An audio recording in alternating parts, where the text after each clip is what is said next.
Petani timun suri atau timun wah di Kecamatan Indramakmu, Kabupaten Aceh Timur, Provinsi Aceh, gagal panen pada Ramadan ini karena faktor cuaca. Hal ini seperti yang dialami Mustafa, warga Desa Alu Imirah. Seluas setengah hektar tanaman timun wah yang ditanam di lahan milik warga sedesanya sejak 2 bulan lalu tidak membuahkan hasil. Menurutnya, kegagalan panen ini disebabkan faktor cuaca, di mana pada awal ditanam terdapat musim hujan selama sebulan, hingga mengubah struktur tanah menjadi padat dengan memasuki musim panas di bulan selanjutnya. Akibat hal ini, batang dan buah timun wah tidak berkembang, sehingga Mustafa bersama istri tidak merawat secara maksimal lagi dan pasrah atas kegagalan tersebut. Biasanya setiap bulan Ramadan mereka mendapatkan keuntungan dari jual buah ini sekitar 15 juta hingga 20 juta rupiah.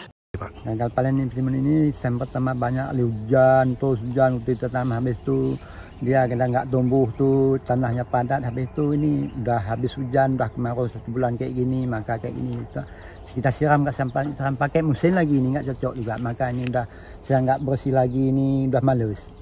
Sebab tanam ini sampai 10 rantai kayak gini gagalnya, begitulah capeknya, tapi nggak ada rezeki kita dalam tahun inilah. Biasanya kalau misalnya musim panen sendiri setiap Ramadan ini berapa dapat? Kalau misalnya satu Ramadan pertama kadang-kadang 200 biji kali rata-rata 15.000, 3 juta satu hari.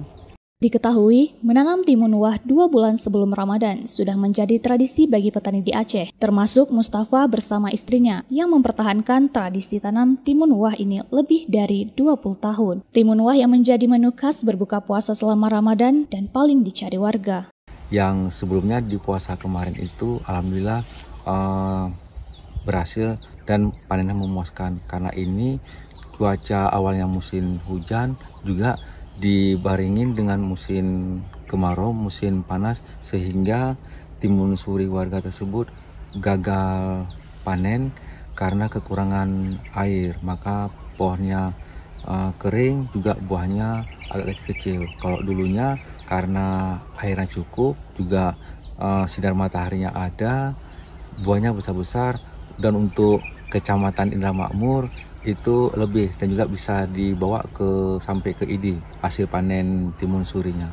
Selain itu, menurut Camat Indramakmu, biasanya pasokan timun wah ini mencukupi untuk wilayah Indramakmu dari petani lokal. Bahkan lebih saat musim panen raya harus dijual ke pusat Kabupaten Aceh Timur di ID Raya. Dari Kabupaten Aceh Timur, Romi Syahputra melaporkan untuk Puja TV.